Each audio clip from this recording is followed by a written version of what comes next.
ये एक ऐसी समन्ड क्रीचर थी जिसे पूरी दुनिया तुच्छ समझती थी, लेकिन जिस पल मैंने उसे समन किया उसी पल मैं खुशी से पागल होकर उसे अपनी बाहों में कसकर पकड़ लिया। ये देखकर मेरे क्लासमेट्स मेरा मजाक उड़ाने लगे और मुझे जीनियस कहकर चिढ़ाने लगे। यहाँ तक कि मेरे होमरूम टीचर, जिसने मुझसे बहुत उम्मीदें लगा रखी थी, मुझ पर चिल्लाने लगा कि मैं उसकी दी हुई शिक्षा के साथ विश्वासघात कर रहा हूँ। ये सब देखकर मैंने बस हल्की सी मुस्कान दी और कुछ नहीं कहा। इसके बजाय मैंने अपनी सारी चीजें बेच दी ताकि 50 किलोग्राम लीन मॉन्स्टर मीट खरीद सकूं, क्योंकि मुझे इस छोटे से काले कुत्ते की छिपी हुई टैलेंट को एक्टिवेट करना था। उसी समय मैंने उसके सिर को सहलाया और अचानक कॉन्ट्रैक्ट की एक नोटिफिकेशन मेरे दिमाग में गूंज उठी। लॉयल्टी लेवल कभी धोखा नहीं देगा, वाइटल लिंक स्थापित करें। मैंने बिना किसी हिचकिचाहट के लिंक को चुन लिया और उसी क्षण एक भयानक दर्द मेरी आत्मा को चीरने लगा। मैं जमीन पर गिर पड़ा और दर्द से चीखने लगा। आसपास के क्लासमेट्स को लगा कि मैं सदमे को सह नहीं पाया, इसलिए वे सब मेरा मजाक उड़ाने लगे। मेरी गर्लफ्रेंड लोरोयंट, जो पूरे स्कूल की सबसे खूबसूरत लड़की थी, मेरे पास आई और थोड़ी शर्मिंदगी भरे चेहरे के साथ बोली, माफ करना, नेशनल एग्जाम हमारे जैसे साधारण परिवारों के लिए सोशल स्टेटस बदलने का इकलौता मौका है। अभी थोड़ी देर पहले लिu लियांग, जो एक लांसर नाइट है, उसने मेरे साथ टीम बनाने के लिए हाँ कर दी है, इसलिए अब मैं तुम्हारे साथ टीम नहीं बनाऊंगी। मैं उठकर खड़ा हुआ और बिल्कुल लापरवाही से जवाब दिया, कोई समस्या नहीं। मेरे इतने सरल और ठंडे जवाब को सुनकर वह हैरान रह गई। जो सफाई वह देने वाली थी वह उसके गले में ही अटक गई और उसे ऐसा लगा जैसे मैं उसे गंभीरता से ले ही नहीं रहा। फिर उसने ठंडी सांस ली, मुड़ी और बिना पीछे देखे चली गई। उसके पास खड़ी लड़की ने मुझे घृणा भरी नजर से देखा और बोली, ये बस दिखावा कर रहा है कि इसे फर्क नहीं पड़ता। लॉरियान, तुमने कुछ गलत नहीं किया, तुम क्यों इससे ऐसे माफी मांग रही हो? ये तो सिर्फ हथेली जितना छोटा काला कुत्ता ही समन कर सकता है, ये तुम्हारे लायक कैसे हो सकता है? लेकिन उस समय मैंने उनकी बातों पर बिल्कुल ध्यान नहीं दिया, क्योंकि वाइटल लिंक बनने के बाद मुझे पता चल गया था कि इस छोटे कुत्ते ने एसएसएस रैंक टैलेंट अवेकन कर लिया है, ए पोस्टल ऑफ वोरेसिटी। ये जो भी खाना खाता है उसे ऊर्जा में बदल सकता है और प्यूरिफिकेशन स्टेज तक पहुंचने के लिए सभी सीमाओं को अनदेखा कर सकता है। लगता है मेरा दर्द बेकार नहीं गया। पूरे महान चाया एम्पायर में एसएसएस रैंक टैलेंट वाले लोग उंगलियों पर गिने जा सकते हैं, और जब भी ऐसा कोई नया व्यक्ति सामने आता है तो पूरा राष्ट्र उसे बहुत महत्व देता है और उसकी सुरक्षा सुनिश्चित करता है, क्योंकि वे बेहद शक्तिशाली होते हैं। मैंने उस छोटे काले कुत्ते को उठाया और अपने चेहरे के पास लाकर कहा, आज से तुम्हारा नाम एमिन है, अब तुम मेरे लिए अच्छी तरह काम करोगे। एमिन खुशी से अपनी जीभ निकालकर होठ चाटने लगा। मैंने उसे एक स्टेक फेंका और पलक झपकते ही उसने उसे बिना एक टुकड़ा छोड़े निगल लिया। ऑर्डिनरी मीट डिवावर्ड, प्यूरिफिकेशन वैल्यू +0.5। उसी क्षण उसकी हथेली जितनी काया लगभग न दिखने वाली गति से थोड़ी बड़ी हो गई और उसकी सभी बेस स्टैट्स एक एक पॉइंट बढ़ गई। और ये तो सिर्फ एक साधारण स्टेक खाने से हुआ था। अगर बाद में यह और भी ज्यादा खाना खा ले तो इसकी शक्ति कितनी डरावनी हो सकती है। ये सोचकर मेरा दिल तेजी से धड़कने लगा। और जो बात मुझे और भी ज्यादा चौंकाने वाली लगी वह यह थी कि मेरी अपनी ताकत भी थोड़ी बढ़ गई थी। लगता है मेरी स्पेशल एबिलिटी, मेरी समन क्रिएचर द्वारा प्राप्त ऊर्जा का एक हिस्सा मुझे भी ट्रांसफर कर सकती है। इसलिए मैंने तुरंत 6000 से ज्यादा खर्च करके 50 किलोग्राम म्यूटेंट लीन मीट खरीद लिया। एक साधारण विचार से मैंने एमिन को फिर से बुला लिया। सामने रखे गहरे लाल म्यूटेंट मीट को देखकर एमिन के अंदर से उसे खाने की तीव्र इच्छा उठी। उसने तुरंत अपना मुंह खोला और मांस को फाड़ फाड़ कर निगलने लगा। वो पागलों की तरह हर टुकड़े को निगलते ही उसे ऊर्जा में बदल रहा था। जैसे जैसे वो लगातार खाता गया, एक अनंत ऊर्जा एमिन के पूरे शरीर में भरने लगी और उसकी कद काठी आंखों के सामने तेजी से बढ़ने लगी। उसी समय मैंने भी महसूस किया कि मेरा अपना शरीर हर तरफ से मजबूत हो रहा है। आधे घंटे बाद एमिन की ऊंचाई 2 मीटर से भी ज्यादा हो चुकी थी और मेरी सभी स्टैट्स 10 पॉइंट्स बढ़ चुकी थी। यहाँ तक कि दूसरी क्लासेस के लोगों से तुलना करें तो भी यह असाधारण था। जिस तरह एमिन मजबूत हो रहा था वह लगभग चीटिंग जैसा था और इससे मैं जल्दी ही दूसरों से पीछे रहने का अंतर मिटा सकता था। यह सोचकर मैंने बिना हिचकिचाए सिस्टम के इवोल्यूशन ऑप्शन पर क्लिक कर दिया। जैसे ही मैंने कंफर्म किया, एमीन के अंदर गहराई में छिपा टेरिफाइंग टैलेंट सोर्स कंपन करने लगा और अचानक एक अजीब काली प्यूरिफाइंग फोर्स फूट पड़ी। उसकी सेल्स तेजी से विभाजित होने लगी, जीन्स फिर से व्यवस्थित हुए और उसकी लाइफ एक नए स्तर पर पहुंच गई। Congratulations, your summoned creature Ming has obtained the skill rend. Congratulations, your summoned creature Ming has awakened a new talent, gigantism. इससे उसका आकार बढ़ता है, स्ट्रेंथ और डिफेंस 300% बढ़ जाते हैं, लेकिन स्पीड 50% कम हो जाती है। इस इवोल्यूशन के बाद एमीन की सभी स्टैट्स 50 पॉइंट से ऊपर पहुंच गई, जबकि वह अभी भी लेवल 1 पर था। यहाँ तक कि हाई लेवल समन्ड क्रीचर्स भी उससे मुकाबला नहीं कर सकते थे। समन्ड क्रीचर्स को 4 श्रेणियों में बांटा जाता है, डी, इंटरमीडिएट, हाई और सुपीरियर। उनका मूल्यांकन टैलेंट के आधार पर किया जाता है और ऐसे सबसे ऊंचा स्तर माना जाता है, लेकिन अभी तक ऐसे रैंक टैलेंट वाली क्रिएचर कभी सामने नहीं आई थी। इसके बाद मैं एमीन को घर ले आया और सो गया, क्योंकि मैं देखना चाहता था कि कल नेशनल एग्जाम में किस तरह के लोग सामने आएंगे। अगले दिन नेशनल एग्जाम में भाग लेने वाले छात्रों की भीड़ चौक पर इकट्ठी हो गई। लेन सभी को डंजन में प्रवेश करते समय बरतने वाली सावधानियां समझा रहा था। इस साल नेशनल एग्जाम में कई बड़े बड़े टॉप हाई स्कूल्स के छात्र आए थे, इसलिए प्रतिस्पर्धा अपने चरम पर थी। ल्यूलियम, जो शुरू में बहुत आत्मविश्वासी था, अब थोड़ा घबराया हुआ लग रहा था। तभी किसी ने कहा, चल लेन, क्या तुम सच में अंदर जाने वाले हो? बेहतर है अभी हार मान लो, वरना खुद को बेइज्जत करोगे। जैसा कहा जाता है, अगर तुम कभी लड़ोगे ही नहीं तो खुद से यह झूठ बोल सकते हो कि तुम कभी हारे ही नहीं। ये बोलने वाला वही चाओ था और उसके साथ वही लॉरवार्ड भी थी, जो मैज रोब पहने अपनी खूबसूरत काया को और भी आकर्षक बना रही थी। साफ था कि वे दोनों एक ही टीम में थे। मैंने उनकी तरफ बिल्कुल ध्यान नहीं दिया। तभी एक घंटे की आवाज गूंजी और 4 विशाल कांस्य दरवाजे एक साथ खुल गए। दरवाजों की दरार से तुरंत एक ठंडी डरावनी ऑरा बाहर निकलने लगी। बिना देर के सभी छात्र उस डंजन की जानकारी ध्यान से देखने लगे जिसमें वे प्रवेश करने वाले थे। यही अंत है। हमारा नंबर 2 हाई स्कूल ओसेम्स फॉरेस्ट वाले डंजन में पड़ा है, जो सबसे ज्यादा फेलियर रेट वाले डंजन में से एक माना जाता है। किसी ने कहा, लगभग सभी डंजन्स की डिफिकल्टी लगभग एक जैसी ही होती है, इतना चिल्लाने की जरूरत नहीं है। तुम्हारे नंबर 3 हाई स्कूल को थोड़ा आसान डंजन मिला है, इसलिए तुम लोग शिकायत नहीं कर रहे। ये देखकर लून ने अपने पीछे खड़े छात्रों को चेतावनी दी। ओसेम्स फॉरेस्ट का टेरेन बहुत जटिल है, पेड़ और झाड़ियां बहुत घनी है, इसलिए बहुत सावधान रहना और मॉन्स्टर्स के अचानक हमले से बचकर रहना। हमेशा सतर्क रहो और आसपास की हर चीज पर ध्यान देते रहो। इसके बाद लोन ने एक ऐसी चीज निकाली जो घड़ी जैसी दिखती थी और बोला, ये एक रिकॉर्डर है जिसे एक मैकेनिक ने बनाया है। ये डंजन के अंदर तुम लोगों के स्कोर्स को ट्रांसमिट करेगा। तभी एक और घंटी बजी, जिसका मतलब था कि नेशनल एग्जाम आधिकारिक रूप से शुरू हो चुका है। तभी लंबे नीले बालों वाली, सफेद आर्मर पहने और बेहद खूबसूरत चेहरे वाली एक लड़की सबसे पहले डंजन में दाखिल हुई। किसी ने कहा, यह सोलेनक्सो है, नंबर 3 हाई स्कूल की हमारी सीनियर। उसने अकेले डंजन में जाने का फैसला किया है। टीम में जितने ज्यादा सदस्य होंगे पॉइंट्स उतने कम मिलेंगे, इसलिए जिनके पास क्षमता होती है वे सोलो ही जाते हैं। मैदान में बैठे अनगिनत स्टूडेंट्स उत्साहित चेहरों के साथ आपस में बातें कर रहे थे। मैंने बस एक विचार से डंजन से कनेक्ट किया और तुरंत एक सफेद रोशनी ने मुझे घेर लिया। मैंने भी डंजन सोलो करने का फैसला किया था। जब सभी अंदर चले गए तो लेवल 20 का एक मिडिल एज आदमी हाथ उठाता है और एक इशारे से पानी की तरह दिखने वाली एक स्क्रीन बना देता है जिस पर डंजन के अंदर के दृश्य दिखने लगते हैं। उसी समय अचानक एक सफेद रोशनी चमकी और नंबर 2 हाई स्कूल का एक छात्र डंजन छोड़कर बाहर आ गया। नंबर 2 हाई स्कूल के सभी टीचर्स एक दूसरे को देखते हैं और फिर चुपचाप सिर झुका लेते हैं। इतने सारे सवालिया नजरों को अपनी ओर मुड़ते देखकर लेमिन का चेहरा उदास हो जाता है और वह बिना कुछ कहे वाटर स्क्रीन को घूरता रहता है, जबकि उस पर दिख रही तस्वीर धीरे धीरे बदलती रहती है। अचानक एक घने जंगल के बीच एक अकेला लड़का दिखाई देता है।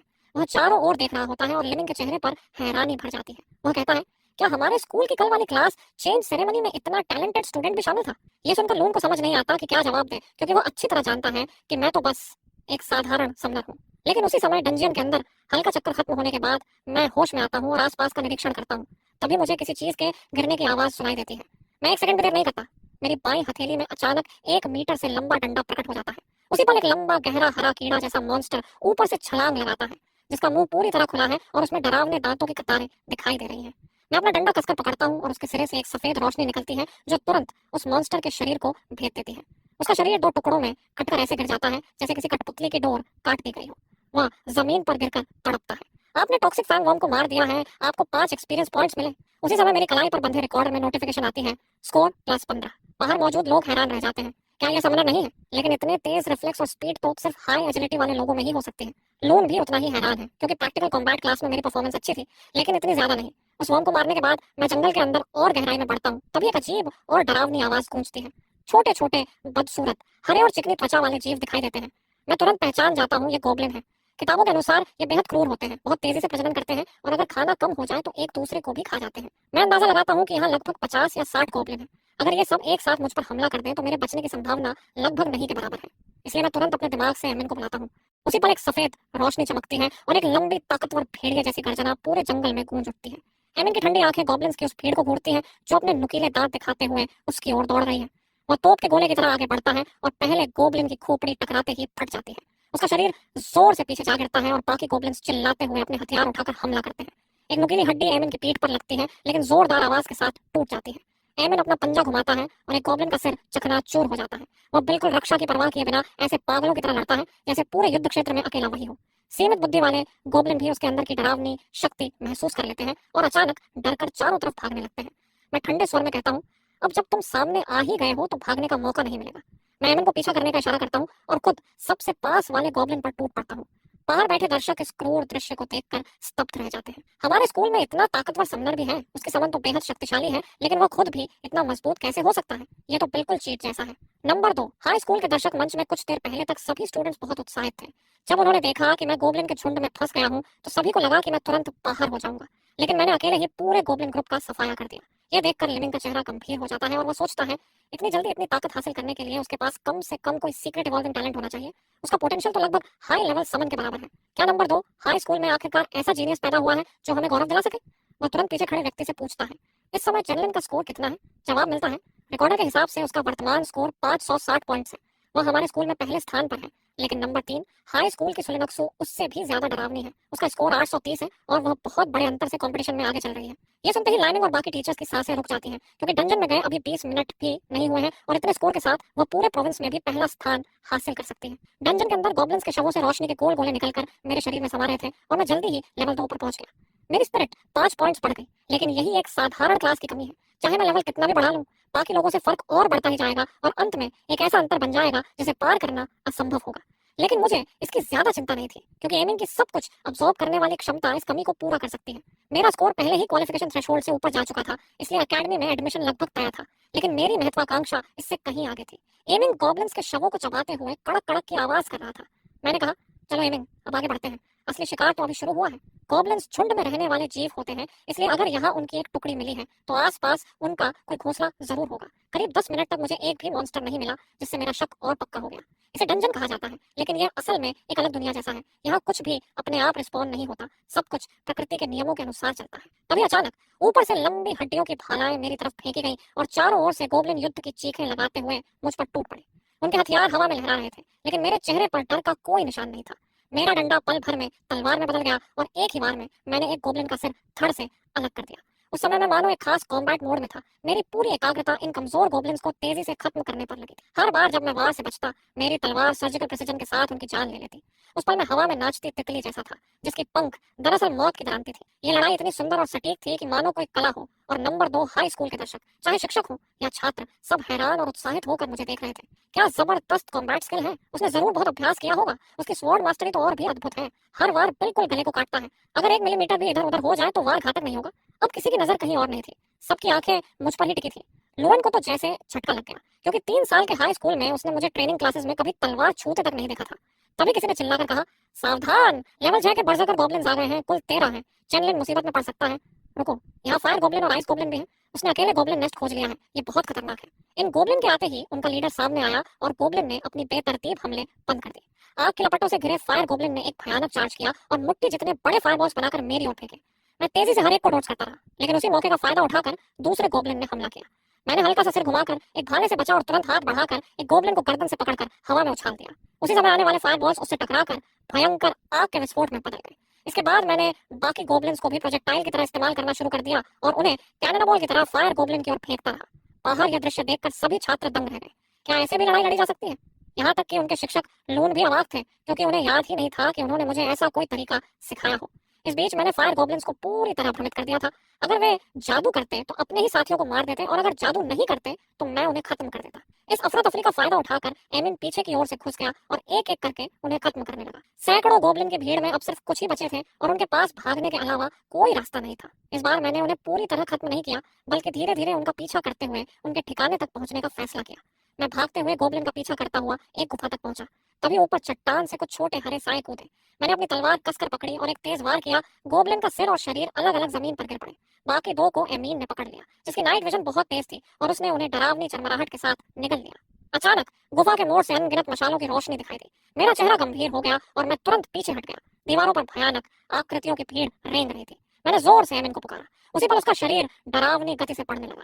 टैलेंट एक्टिवेट हो चुका था। वो अचानक आगे झपटा और गॉब्लिन्स को हवा में उछालते हुए चारों ओर बिखेर दिया। उसके विशाल टांगों के नीचे गोब्लिन्स को चलने लगे और उनके शरीर दबाव से फटकर खून के कूदे में बदल गए। तभी एक भयानक और गूंजता हुआ गर्जन सुनाई दिया। घने भर से ढकी गर्दन, उभरी हुई मांसपेशियां और छोटे मकान जितना विशाल शरीर लिए एक डरावना मॉन्स्टर धीरे धीरे अंधेरे से बाहर आया और एमिन को घूरने लगा। मेरा चेहरा तुरंत गंभीर हो गया। वो एक टोल था। वो पूरी ताकत से दौड़ता हुआ आया और हर कदम पर गुफा कांपने लगी। एमिन ने बिना जरा भी डरे सीधे उस पर हमला कर दिया। उसके तेज पंजों पर काली रोशनी चमक रही थी और पहला वार ट्रोल के शरीर पर पड़ा, जिससे 4 गहरे लेकिन ज्यादा गहरे नहीं घाव बन गए। दर्द से ट्रोल और भी उग्र हो गया। उसकी 1-1 मीटर चौड़ी दोनों हथेलियों ने एमिन को पकड़ लिया और उसने जोरदार हेडबट मारा। एमिन चारों पैरों समेत जमीन पर जा गिरा। उसके मुंह से खून बहने लगा और वह दर्द से कुर्राया। एमी को मुश्किल में देखकर मैंने तुरंत अपनी क्लास स्किल रीइंफोर्समेंट इस्तेमाल की, जिससे उसकी बेस स्टैट्स में 20% की बढ़ोतरी हो गई। सफेद रोशनी की पतली किरणें एमिन के शरीर पर चमकने लगी। अगले ही पल एमिन ने ट्रोल को पलटकर जमीन पर गिरा दिया और अपने दांतों से उसका एक बड़ा मांस का टुकड़ा नोच लिया। खून से लाल आंखों वाला ट्रोल भी अपनी स्किल ब्लड थर्स्ट एक्टिवेट कर देता है और दोनों एक दूसरे में उलझकर पागलों की तरह लड़ने लगते हैं। उसी समय मैं लगातार एनहांसमेंट स्पेल डालता रहता हूँ और साथ ही रिकवरी स्पेल भी इस्तेमाल करता हूँ। उनकी इस भयंकर लड़ाई की आवाज सैकड़ों मीटर दूर तक गूंजने लगती है। जिन छात्रों ने वह आवाज सुनी, वे सभी हैरान रह गए। दफन हड्डियों के जंगल के बॉस कम से कम लेवल 12 के होते हैं। आखिर कौन सा पागल है जो उससे लड़ने चला गया? तभी आवाज से खींचकर 3 लोगों की एक टीम वहां पहुंची। उन्हें लगा था कि वे थोड़ी मदद कर देंगे और साथ ही कुछ लूट का हिस्सा भी मिल जाएगा। लेकिन जब वे वहां पहुंचे तो दंग रह गए, क्योंकि बॉस से लड़ने वाली कोई टीम नहीं थी। वहां सिर्फ मैं अकेला था। उसी पल मैंने अपनी तलवार से अंतिम वार किया और ट्रोल के सिर के ऊपर की लाइफ बार 1 से सीधे 0 पर आ गई। पूरे समय आसपास मौजूद किसी भी छात्र की हिम्मत नहीं हुई कि बीच में दखल दे सके। लियोन और लियोयान भी वही थे और दोनों ही हैरानी से यह दृश्य देख रहे थे। ये छोटा सा लड़का एक ही दिन में इतना बदल कैसे गया? तभी 4 लोगों का एक और समूह पास आया। वहाँ एलीट क्लास का जॉय था। उसने मुस्कुराते हुए कहा, मुझे उम्मीद नहीं थी कि हमारे स्कूल में तुम्हारे जैसा भी कोई होगा। तुम्हारा समन काफी बुरी तरह घायल लग रहा है, क्या तुम्हें उसे ठीक करने में मदद चाहिए? हमारी टीम में एक सेंट प्रीस्ट है जिसकी हीलिंग एबिलिटी बहुत जबरदस्त है। उसने अपनी बात पूरी ही की थी कि उसके पीछे खड़ी खूबसूरत लड़की ने उसे एक जोरदार लात मार दी। मैंने मुस्कुराकर उनकी ओर देखा और कहा, नहीं धन्यवाद, सब ठीक है। यह सुनकर वे लोग जाने के लिए मुड़ गए, लेकिन जाते जाते उनकी नजर मेरे हाथ पर दिख रहे स्कोर पर पड़ गई, 5320। जॉय के मुंह से लगभग गाली निकल ही गई थी। उसी समय लिवांट लाल चेहरा लिए मेरी ओर बढ़ी। जैसे ही वह मेरे सामने पहुंची, एमिंग की खून जैसी लाल आंखों ने उसे ठंडे तरीके से घूर लिया। लिवांट को तुरंत ऐसा लगा जैसे वह हड्डियों तक जम गई हो। उसके पैर उसका साथ नहीं दे रहे थे और उसका दिमाग पूरी तरह उलझ गया था। मैंने उसकी तरफ एक बार भी मुड़कर नहीं देखा, क्योंकि मुझे डर था कि कहीं मैं फिर से उसकी नरमी के सामने हार ना जाऊं। उसके बाद मैं वापस गुफा में चला गया और एमिंग को खुद को और मजबूत करने दिया। जब उसने सारे मॉन्स्टर्स को खा लिया तो उसे ऊर्जा के कोकून ने घेर लिया। लगता था कि यह एवोल्यूशन पिछली बार से कहीं ज्यादा बड़ी होने वाली है। मैं बस यही सोच रहा था कि बाहर निकलने के बाद उसकी कॉम्बैट पावर कितनी होगी। थोड़ी देर बाद तेज नुकीले पंजों की एक जोड़ी ने उस रोशनी के कोकून को फाड़ दिया और एमिंग बाहर निकल आया। उसका आकार और भी बड़ा हो चुका था। उसकी फर अब गहरे नीले रंग की हो गई थी, जो एक साथ शाही और ठंडी लग रही थी। उसे 2 नई स्किल्स भी मिल गई, इंटिमिडेशन और फायर, और उसका टैलेंट भी एक लेवल ऊपर चला गया। ये पूरी तरह से एक नई रूपांतरण थी। परीक्षा खत्म होने में अब सिर्फ 1 घंटा बाकी था। मैं एमिंग की पीठ पर चढ़ गया और दूसरे मॉन्स्टर के ठिकानों को ढूंढने लगा। करीब 10 मिनट बाद एमिंग और मैं एक दूसरे बॉस के इलाके में पहुंचे। छायाओं का सम्राट, लेवल 15 का ट्विस्टेड ट्री किंग। बाहर से मुझे उसकी ओर बढ़ते देख लिविंगजी अनायास ही भौहें चढ़ाने लगा, क्योंकि वह जानता था कि ट्विस्टेड ट्री किंग चाहे एचपी में हो या अटैक में, ट्रोल से कहीं ज्यादा ताकतवर है। और मैं तो अभी सिर्फ लेवल 4 था। इतनी बड़ी ताकत के अंतर के बावजूद ऐसा कारनामा करना पूरे देश में बहुत ही दुर्लभ बात थी। डंजन के अंदर जैसे ही मैंने जमीन पर कदम रखा, लाल आंखों वाले पेड़ एक एक करके चलने लगे। उनके विशाल तने फट गए और उनमें चौड़ी दरारें खुल गई। मैंने उन्हें जड़ से उखड़ते देखा और दर्जनों शाखाएं मेरी तरफ फेंकने के लिए बढ़ी, लेकिन मुझे जरा भी डर महसूस नहीं हुआ। मैं तुरंत आगे लपका और एक ही झटके में अपनी तलवार निकाल ली। पलक झपकते ही मैंने 5 वार किए। मेरी गति इतनी तेज थी कि पीछे परछाइयां बन रही थी। सारी शाखाएं साफ कटकर जमीन पर गिर गई। मेरी आंखें सख्त हो गई और मैं कुछ ही छलांगों में उस ट्रेंट तक पहुंच गया। मेरी तलवार सीधे उसकी टांग की दरार पर जा लगी और वहां एक गहरा घाव खोल दिया। पेड़ से फव्वारे की तरह रस बहने लगा और उसकी लाइफ बार खाली हो गई। अपने साथी को इस तरह मरते देख बाकी ट्रेंड्स डर से पीछे हटे, लेकिन अगले ही पल वे सब हम पर टूट पड़े। तभी एमिंग ने गुस्से से दहाड़ लगाई और सामने वाले ट्रेंड को एक ही वार में चीर दिया। फिर उसके शरीर से काली लपटें निकलकर उसे पूरी तरह ढकने लगी। वे लपटें ट्रेंड्स में फैलती चली गई और रुकने का नाम ही नहीं ले रही थी। ट्रेंड्स दर्द से चीख रहे थे और तड़प रहे थे, लेकिन चाहे जितनी कोशिश करते वे उन काली लपटों को बुझा नहीं पा रहे थे, क्योंकि वे उनकी जीवन शक्ति को जलाकर खुद को और भड़का रही थी। ये देखकर मैं भी थोड़ा हैरान रह गया। मुझे उम्मीद नहीं थी कि एमिंग की लपटें इतनी खतरनाक होंगी। बहुत जल्दी पूरा इलाका आग के समुद्र में बदल गया और सारे ट्रेंड्स राख बन गए। उसके बाद वे काली लपटें वापस एमिंग के शरीर में समा गई। इन लपटों की वजह से एमिंग को मांस खाने की जरूरत नहीं पड़ती, वह सीधे ऊर्जा अब्सॉर्ब कर सकता है। कुछ ही पलों में एमिंग और मैं दोनों एक साथ लेवल अप हो गए और मेरा स्कोर सीधे बढ़कर 7120 पॉइंट हो गया। तभी अचानक जमीन फट गई और बाहों जितने मोटे सुनहरे प्रोजेक्टाइल हमारी ओर फट पड़े। दूर से एक भयानक और गुस्से भरी गर्जना सुनाई दी। सैकड़ों ट्रेन्स के बीच एक विशाल ट्रेंड किंग धीरे धीरे प्रकट हुआ, जिसकी ऊंचाई 100 मीटर से भी ज्यादा थी। मैं चुपचाप एक कदम पीछे हट गया। भले ही मेरी सारी बेस स्टैट्स अब 50 से ऊपर थी, फिर भी उससे लड़ना लगभग आत्महत्या ही होता।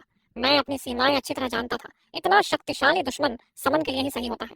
हेमी की आंखें अचानक भयंकर हो गई और उसके शरीर पर काली लपटें फिर से चल उठी। उसने सीधे अपना सबसे शक्तिशाली रूप धारण किया और बीच में खड़े उस विकराल ट्रेंड किंग की ओर झपट पड़ा। काली लपटें सब कुछ लालच से निकल रही थी और ट्रेंड्स लगातार दर्द से चिल्ला रहे थे। मैंने भी मौका देखकर हमला शुरू किया और लड़ाई को खत्म करने के लिए आगे बढ़ गया। अपने साथियों को इस तरह मरते देख विकृत ट्रेंड किंग जोर से हंस पड़ा। अनगिनत सुनहरी शाखाएं एमिंग पर टूट पड़ी, लेकिन उसने उनकी परवाह ही नहीं की और सीधे पागलों की तरह ट्रेंड किंग के मुख्य शरीर की ओर झपट पड़ा। हेमिंग के पंजे बेहद तेज थे और काली रोशनी के चाप बार बार ट्रेंड किंग पर गिर रहे थे, मानो उसकी छाल को उधेड़ कर रख देंगे। ट्रेंड किंग का चेहरा दर्द से मरोड़ खा गया। इन सारी टहनियों ने अलग अलग तरफ से एमिंग को भेदने की कोशिश की, लेकिन एमिंग ने अपनी बॉडी की डिफेंस पर भरोसा करते हुए हर वॉर का सीधा जवाब दिया। काले फ्लेम्स धीरे धीरे उस राजा के ऊपर चढ़ने लगे और ट्रेंड डिफॉर्म किंग की आंखें डर से भर गई। उसे साफ महसूस हो रहा था कि उसकी अपनी लाइफ धीरे धीरे खत्म हो रही है। ट्रेंड डिफॉर्म किंग डर गया और घबराकर पागलों की तरह भागने की कोशिश करने लगा, लेकिन एमिंग ने फिर से एक भयानक दहाड़ लगाई और उसी पल काले फ्लेम्स ने उसे जकड़ लिया। हेमिंग के अटैक्स और भी ज्यादा हिंसक हो गए। उसी समय जाओ और बाकी 3 लोग जो मदद के लिए दौड़ कर आए थे, मुश्किल से निकलते हुए खड़े थे और उनके चेहरों पर साफ शौक दिख रहा था, क्योंकि दूसरे टियर का level 15 monster trend deform king इस तरह पूरी तरह दबाया जा रहा था। उनका वहां आना मुझे भी थोड़ा हैरान कर गया। तभी अचानक जोरदार गिरने की आवाज गूंजी और ट्रेंड डिफॉर्म किंग पूरी तरह खत्म हो गया। उसी समय मेरे शरीर से सफेद रोशनी निकलने लगी और मैं लेवल 8 पर पहुंच गया। साथ ही रिकॉर्डर पर मेरा स्कोर भी 3000 और बढ़ गया। मैंने आखिरी ट्रेंड्स उन्हें छोड़ दिए ताकि वे 4 किल्स कर सके और आसानी से पॉइंट्स भी हासिल कर ले। मियां चांद चांद का मुंह हल्का सा खुला रह गया था। सिर्फ 10 मिनट के अंदर ही हमारे स्कोर सबसे बेहतरीन अकेडमीज में एडमिशन के मिनिमम थ्रेशोल्ड तक पहुंच चुके थे। इससे पहले क्या कभी ऐसा हुआ था कि हमें किसी मॉन्स्टर के खिलाफ अपनी पूरी ताकत न लगानी पड़ी हो? जाओ ने सिर हिलाते हुए कहा कि शेनलिन का एमिंग सच में बहुत ही डरावना है। इन ट्रेंड्स को कैसे मारा गया इससे फर्क नहीं पड़ता, लेकिन अब उनमें से कोई भी पीछे मुड़कर देखने की भी हिम्मत नहीं कर रहा था। उसी समय सारे काले फ्लेम्स वापस हेमिंग के शरीर में लौट गए और हेमिंग का नॉर्मल साइज 7 मीटर तक पहुंच गया। मेरी सारी बेसिक स्टैट्स अब 70 पॉइंट से ऊपर जा चुकी थी। मैं अभी लेवल 10 पर पहुंचा था, इसलिए अब मैं अपना पहला क्लास चेंज कर सकता था। इस साल का एंट्रेंस एग्जाम भी अब खत्म हो चुका था और डंजन हमें जबरदस्ती टेलीपोर्ट करना शुरू कर रहा था। सफेद रोशनी में घिरे अनगिनत स्टूडेंट्स एक एक करके वापस विशाल मैदान में लौटने लगे और तुरंत ही उनका जोरदार स्वागत और चीयर से किया गया। मेरे पास 7 मीटर ऊंचा एमिंग झुका हुआ बैठा था, बेहद भारी और बिल्कुल स्थिर। उसने सच में पहला स्थान हासिल कर लिया था। लिमिंजी और बाकी एक्साइटेड प्रोफेसर्स के चेहरे उत्साह से लाल हो गए थे। ये सच में डराने वाला था, क्योंकि उसके पास एक साथ 3 अलग अलग टैलेंट्स थे और वो खुद भी बेहद ताकतवर था। एक समनर होकर इतने सारे बॉसेस को मार देना पहले कभी नहीं देखा गया था। पायलो, तुम्हें सच में बहुत ही शानदार स्टूडेंट मिला है। चलो जल्दी चलकर शेनलिन का स्वागत करते हैं। लिमिंजी उन्हें जल्दी जल्दी अपने साथ ले गया। मैदान के दूसरी तरफ लूरियान का चेहरा पीला पड़ चुका था। उसने 1 घंटे पहले ही डंजन छोड़ दिया था और एलिमिनेट हो गई थी। उसका स्कोर इतना भी नहीं था कि वो किसी बड़ी एकेडमी में प्रवेश पा सके। ये सब उसकी ही गलती थी। उसकी समझ साफ तौर पर कमजोर नहीं थी, लेकिन उसने मुझे इसके बारे में बताया ही नहीं। अगर उसने पहले बता दिया होता तो मैं कभी भी लुलियन के साथ टीम नहीं बनाता। ये सोचते हुए लुलियन की आंखें और भी अंधेरी हो गई। उसी समय सुलिंगसू भी स्कूल नंबर 3 के प्रिंसिपल और प्रोफेसर से घिरा हुआ था और उनके बीच आह भरते हुए खड़ा था। स्कूल नंबर 2 की किस्मत सच में बहुत जबरदस्त निकली कि वहां से इतना बड़ा प्रोगड़ी निकल आया। हाँ बिल्कुल, लिनक्स हिम्मत मत हारो। तुम्हारा 19,500 का स्कोर पहले ही बहुत शानदार है। सोलिनक्स ने हल्की मुस्कान के साथ दिखाया कि वह ठीक है और फिर कुछ जिज्ञासा के साथ स्कूल नंबर 2 की दिशा में सोचते हुए देखने लगा। तभी प्रोविंशियल रैंकिंग जारी की गई और बिना किसी शक के मैं फर्स्ट रैंक पर था। मैं सिर्फ इतना ही कह सकता हूँ कि एमिंग सच में एक मॉन्स्टर है। उसकी ग्रोथ न सिर्फ अनलिमिटेड है, बल्कि हर एवोल्यूशन के साथ उसकी कॉम्बैट पावर और भी ज्यादा डरावनी होती जा रही है। अब तो मुझे अपनी अगली समन देखने का बेसब्री से इंतजार है। घर लौटकर मैंने यह खबर अपनी छोटी बहन और अपनी माँ को बताई और साथ ही प्रोविंस में फर्स्ट आने का 1 मिलियन युआन का प्राइज भी सीधे मेरे अकाउंट में ट्रांसफर कर दिया गया। अब मेरी माँ और मेरी बहन को तंगी में जीने की जरूरत नहीं पड़ेगी। उसके बाद मैं अपने कमरे में वापस गया ताकि अपने पहले क्लास चेंज की तैयारी कर सकूं। पहला क्लास चेंज करने के लिए एक री इनकारनेशन डंजन को रैंडम मैच मेकिंग के जरिए पूरा करना जरूरी था। पैनल को देखते ही मैंने बिना किसी झिझक के फर्स्ट क्लास चेंज पर क्लिक कर दिया और उसी पल मैं अपने कमरे से गायब हो गया। कोऑर्डिनेट 0894। यह एक ऐसा वर्ल्ड था जो पूरी तरह तबाही के कगार पर खड़ा था। इंसानियत की आखिरी लौ भी बुझने के करीब थी। क्या तुम इस दुनिया को बचाओगे या इसे पूरी तरह खत्म कर दोगे? ऑप्शनल क्वेस्ट 1, 1000 फ्लेओ बीस्ट्स को खत्म करो और जितना हो सके सर्वाइवर्स की रक्षा करो। ऑप्शनल क्वेस्ट 2, फ्लेओ की मेट्रियार्च को सब कुछ निगलने में मदद करो ताकि वो इवॉल्व कर सके। इस बार कुल 10 पार्टिसिपेंट्स थे। टाइम लिमिट 24 घंटे की थी और कोई भी अपनी मर्जी से इस जगह से वापस नहीं जा सकता था। बिना किसी चेतावनी के मैं अचानक खंडहरों से भरे एक इलाके के बीच प्रकट हो गया। मैंने हल्का सा भौहें सिकोड़ी और बिना ज्यादा सोचे सीधे पहला क्वेस्ट चुन लिया, फ्लेओ की मेट्रियार्च को सब कुछ निगलने में मदद करना। लेकिन फिर मेरे हेमिक का क्या होगा? ठीक उसी पल बगल के कांच वाले दरवाजे से एक आकृति जोर से बाहर फेंकी गई और कांच के अनगिनत टुकड़ों के साथ एक छोटी कद की लड़की जमीन पर गिर पड़ी। उसी समय खून जैसे रंग की और बिना चमड़ी वाली रेंगने वाली बीस्ट अंधेरी दुकान से बाहर कूदी और सीधे उस लड़की पर झपट पड़ी।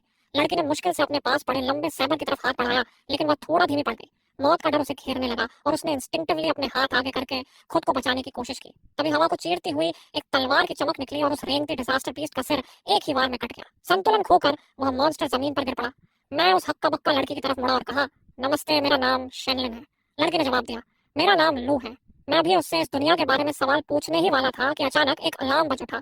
Situation your two safe, general retreat. ये सुनते ही लूलू का चेहरा सख्त हो गया। उसने तुरंत मेरा हाथ पकड़ लिया और बोला, जल्दी चलो, यहाँ से निकलना होगा। लेकिन वह अपनी बात पूरी भी नहीं कर पाया था कि दूर से उछलती हुई एक कार सीधे हमारी तरफ आकर टकराने वाली थी। मैंने तुरंत लूलू को अपने पीछे खींचा और अपना स्टाफ सामने हॉरिजॉन्टल पकड़ लिया ताकि उस तेज टक्कर को झेल सकूं। जोरदार इम्पैक्ट के बाद मैं करीब 10 मीटर पीछे खिसक गया और फिर खुद को संभाल कर रुक गया। लूलू घबराया हुआ था और दर्द की परवाह किए बिना तेजी से भागते हुए बोला, तुम ठीक हो ना? तुम्हें कुछ हुआ तो नहीं? मैंने अपनी उफनती एनर्जी को शांत किया, सिर हिलाया और सामने देखा। वहां एक क्रीचर 2 पैरों पर खड़ा था, एक डिजास्टर बीस्ट जिसके पूरे शरीर पर नुकीले कांटे निकले हुए थे। ये एक दाउमो था। अब भागने का कोई रास्ता नहीं था। लूलू का चेहरा गंभीर हो गया और उसका हाथ अनजाने में अपने सेबर की नोक पर और कस गया। उसी समय डाउमो तेज कदमों से हमारी तरफ बढ़ने लगा। अगले ही पल उसके पैरों के नीचे की जमीन धंस गई और वह अपनी पूरी ताकत के साथ झपट पड़ा। इससे पहले कि लोग कुछ समझ पाता, एक परछाई बिजली की तरह उसके पास से गुजरी और सीधे उस मॉन्स्टर से टकराने चली गई। मैंने अपने स्टाफ की ब्लेड निकालकर डाउमो के तेज काटने वाले बाजुओं से टकरा दी और टक्कर से एक साफ धातु जैसी आवाज गूंजी। डाउमो दर्द से गरजा और उसका दूसरा हाथ मेरे सिर पर गिरने वाला था, लेकिन मैंने उसे जोर से पीछे धकेल दिया और चिल्लाकर कहा, लो, अपना सेबर मुझे दो। ये सुनते ही लो ने बिना जरा भी हिचकिचाए अपने हथियार की मूठ पकड़ी, उसे खींच कर निकाला और मेरी तरफ फेंक दिया। मेरी आंखों में लड़ने का जोश भर गया। अब फिर से शुरू करते हैं। जैसे उसने मेरी चुनौती महसूस कर ली हो, ताओमो फिर से झपटा और उसके दोनों ब्लेड जैसे बाजू पागलों की तरह घूमने लगे। लेकिन मुझे जरा भी डर नहीं था। एक हाथ में तलवार और दूसरे में सेबर लेकर मैंने उसका सामना किया।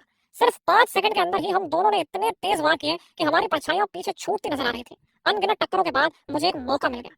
मैंने सिर झुकाकर उसकी घातक चोट से बचाव किया और उसी पल मेरे बाएं हाथ का लंबा सेबर ऊपर की तरफ चला गया। उसकी धार ने एक ही वार में दाओमो का बाजू काट दिया। उसे संभलने का मौका दिए बिना मैंने अपनी तलवार सीधा उसके दिल में घुसा दी। तलवार उसकी सख्त चमड़ी को चीरती हुई आर पार निकल गई। लो अभी भी दर्द से अपना हाथ पकड़कर खड़ा था। वो मेरे पास आया और पूछा, तुम यहाँ के नहीं हो ना? मैंने शांत आवाज में जवाब दिया, क्या तुम मुझे इस दुनिया के बारे में थोड़ा बता सकते हो? लो बोला, ये सब निकी की वजह से हुआ है। ये पूरी 1 महीने तक चला।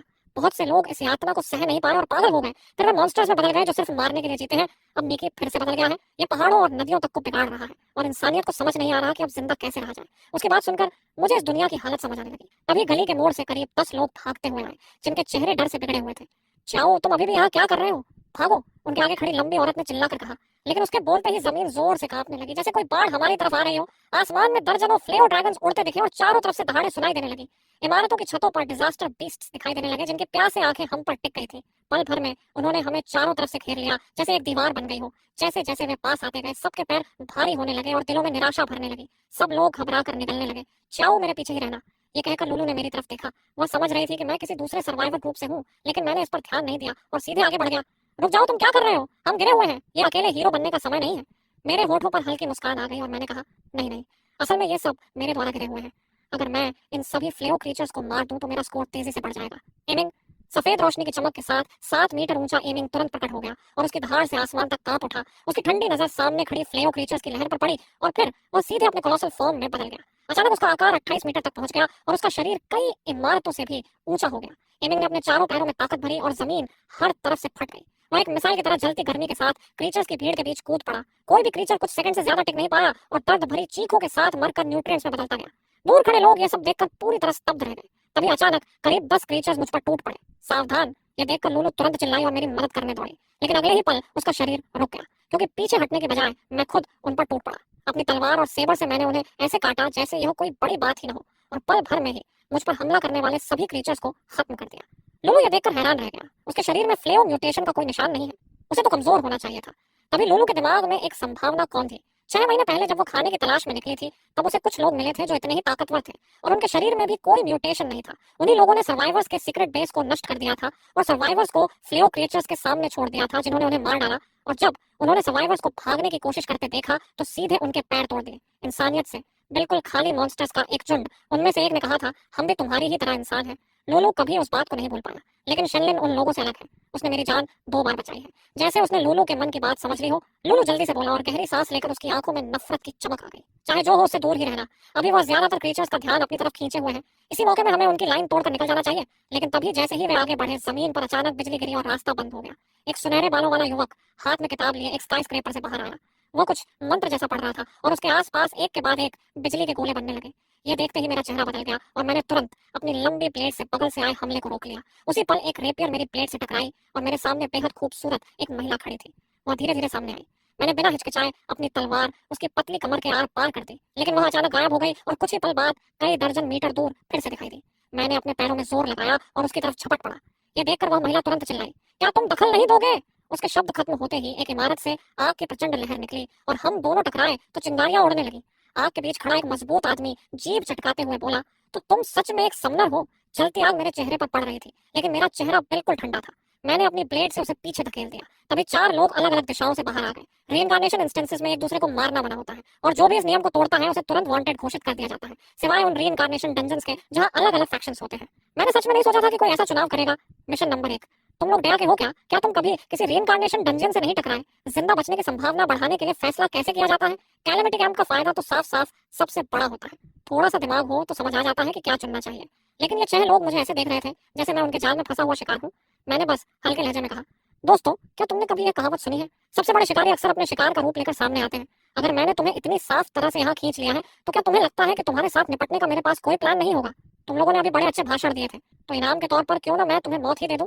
मेरे होठों पर धीरे धीरे मुस्कान फैल गई। खाना परोस दिया गया है। अब एमिंग की दावत शुरू करने का समय है। तभी एक भयानक दहाड़ चारों तरफ गूंज उठी और स्याही जैसे काले फ्लेम्स सैकड़ों मीटर तक फैलते हुए एक विशाल काले भेड़िए का रूप लेने लगे। एक पल में ही उसका आकार और 8 मीटर बढ़ गया और उसकी शक्ल पहले से भी ज्यादा डरावनी और खतरनाक हो गई। उस विशाल काले भेड़िए को अपनी तरफ झपटते देख सभी के दिलों में गहरी डर की लहर दौड़ गई। पल भर में डर उनके पैरों से लेकर सिर तक भर गया और उनका दिमाग डर से फटने जैसा हो गया। आखिरकार जब काला भेड़िया अपने पंजे से वार करने ही वाला था, तब उनमें से 3 लोग किसी तरह अपने होश में आए और बिजली की तरह अलग अलग दिशाओं में कूद कर बच गए। लेकिन चौथा सबसे बदकिस्मत था। उसे चीखने का मौका भी नहीं मिला और काले भेड़िए ने उसे तुरंत टुकड़े टुकड़े कर दिया। यह दृश्य देखकर बाकी लोगों की पीठ पर ठंडा पसीना बहने लगा। उन्हें लगा था कि बस समन को थोड़ी देर रोके रखना काफी होगा, लेकिन यहाँ तो समनर खुद भी उनके बराबर की ताकत रखता था और ऊपर से यह क्रीचर जिसकी फिजिकल स्ट्रेंथ और डैमेज दोनों ही राक्षसी थे, उसके पास एरिया कंट्रोल स्किल्स भी थी। अब तो वक्त काटने का ख्याल ही छोड़ दो, अगर 3 मिनट से पहले खत्म न हुए तो वही चमत्कार होगा। ये देखकर काला भेड़िया सबसे पास वाले इंसान पर टूट पड़ा। सुनहरे बालों वाले युवक ने दांत खींचे और तेजी से कोई आकर मंत्र पढ़ने लगा। तुरंत ही तेज बिजली की लपटें आपस में लिपटकर आधा मीटर मोटी चेन्स में बदल गई और उन्होंने काले भेड़िए के चारों पैर और धड़ को कसकर जकड़ लिया। जल्दी इसे मारो, मैं इसे सिर्फ 10 सेकंड रोक सकता हूँ। लेकिन वह अपनी बात पूरी भी नहीं कर पाया था कि काले भेड़िए ने अपने दाहिने पंजे से जोर का झटका दिया और बिजली की चेन्स उसी पल टूट कर बिखर गई। ये कैसे हो सकता है? ये तो मेरा एडवांस टैलेंट है। सुनहरे बालों वाला युवक पूरी तरह हैरान रह गया। मेरे स्ट्रेंथनिंग स्पेल के बाद हेमिंग की ताकत और भी बढ़ गई थी। यह देखकर अब कोई भी हिचकिचाने की हिम्मत नहीं कर पाया और सबने तुरंत अपने ट्रम्प कार्ड्स निकाल लिए। वह खूबसूरत औरत कई परछाइयों में बटकर अलग अलग दिशाओं से मेरी तरफ झपटी। तभी उसके सिर के ऊपर अचानक अनगिनत बर्फ की नुकीली स्टैलेक्टाइट्स बन गई और बरसने लगी, जिससे उसे पीछे हटना पड़ा।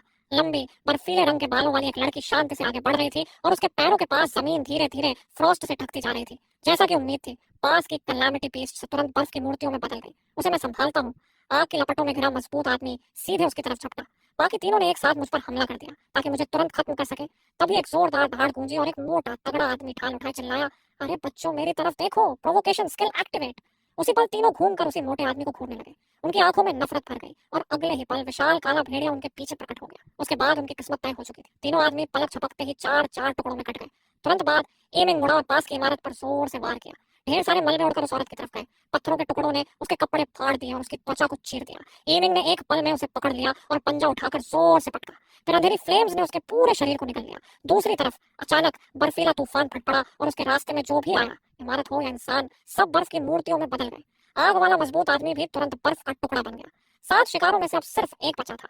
फिर सबकी नजरें हत्या के इरादे से सुनहरे बालों वाले युवक पर टिक गई और उसका चेहरा सफेद पड़ गया। उसने बिजली की एक के बाद एक लहर छोड़ी और तुरंत भागने लगा।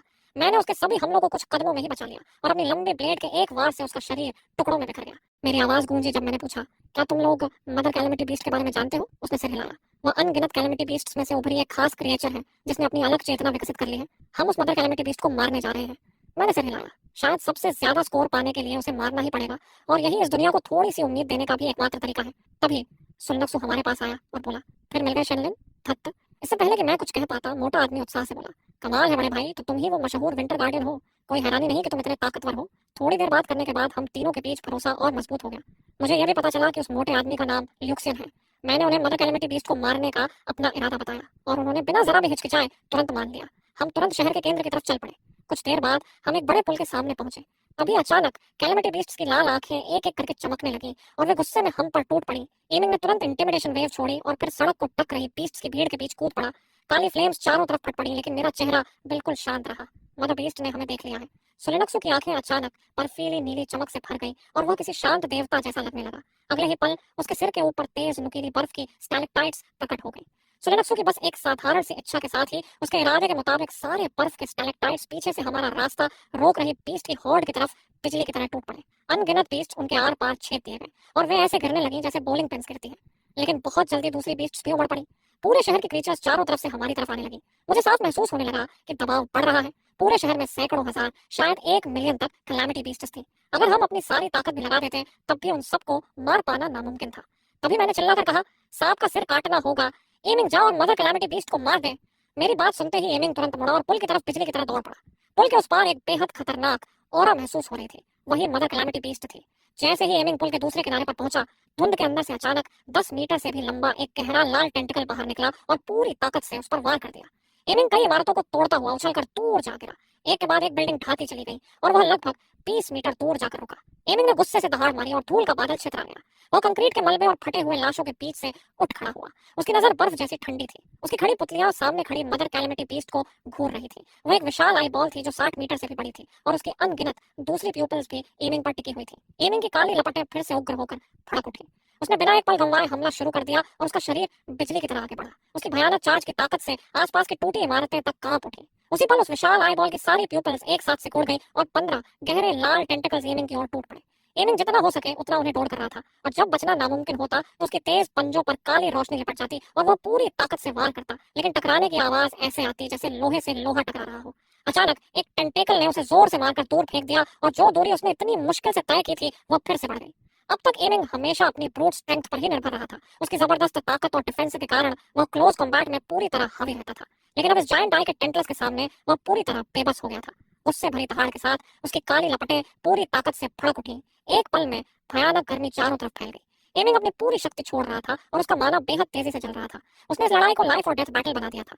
इधर मेरा चेहरा भी गंभीर हो गया क्योंकि एमिंग के साथ अपने स्पिरिचुअल लिंक के जरिए मैं उसकी लाइफ फोर्स को धीरे धीरे गिरते हुए महसूस कर रहा था।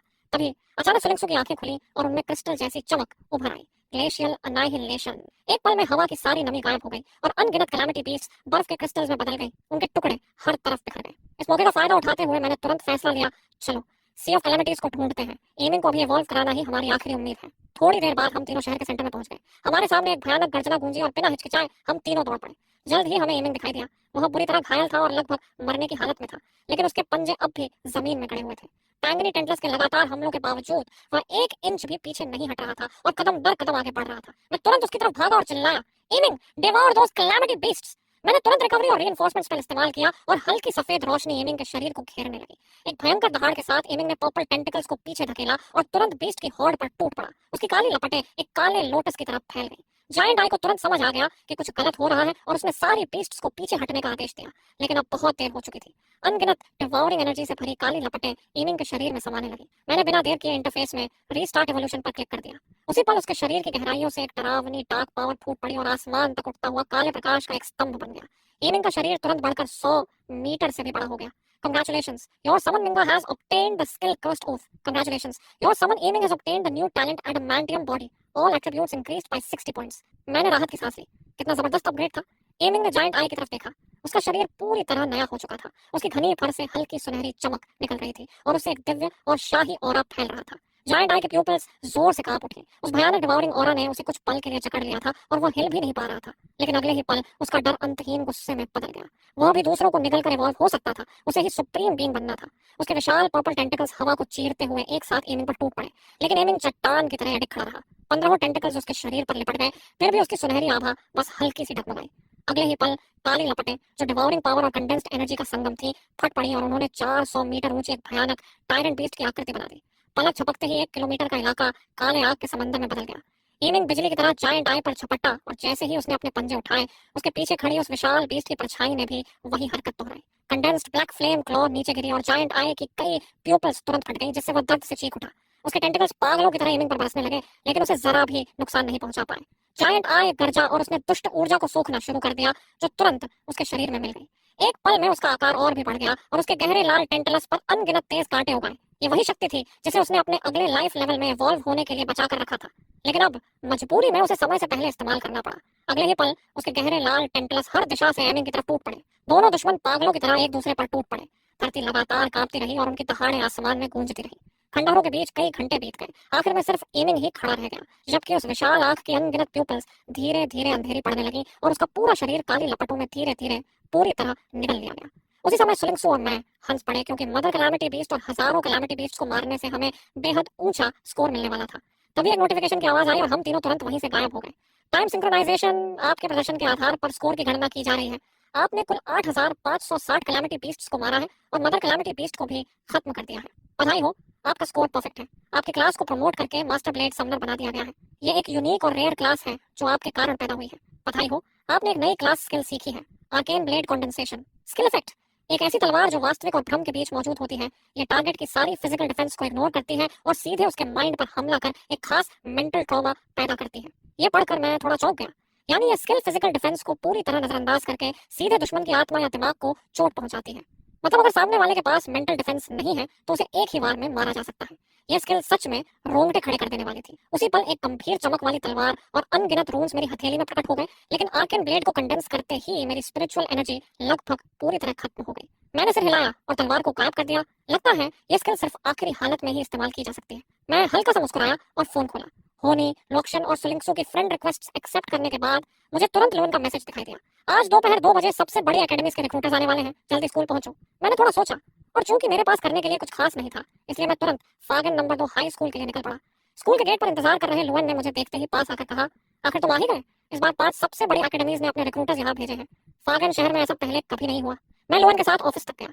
उसने दराज से ड्रैगन के आकार की एक रिंग निकाली और मुझे देते हुए कहा, ये सिटी गवर्नमेंट की तरफ से तुम्हारा रिवॉर्ड है। इसमें इक्विपमेंट और स्किल बुक्स हैं जिनकी तुम्हें जरूरत पड़ेगी। मेरी आंखें चमक उठी क्योंकि यही चीजें मुझे अभी सबसे ज्यादा चाहिए थी। मेरी जो ऑर्डिनरी क्वालिटी वाली तलवार थी वो इतने इंटेंस बैटल्स के बाद पहले ही डैमेज हो चुकी थी। मैंने रिंग ली और अपनी कॉन्शियसनेस उसके अंदर डाली। तभी 2 इन्फॉर्मेशन तुरंत सामने आ गई। पहली, ओमनिस टेंशन सोर्ड। इसकी वास्ट स्काई सोर्ड फॉर्म को इंडिस्ट्रक्टिबल ब्लेसिंग मिलती है और इसकी heavenly fall form wisdom aura देती है जो लगातार स्पिरिचुअल एनर्जी रिकवर करती है और किसी भी स्किल के इफेक्ट को 50% तक बढ़ा देती है। दूसरी, स्किल बुक वॉइड स्टेप। इसका इफेक्ट है कि यह आपको तुरंत 100 मीटर की दूरी पार करने देता है।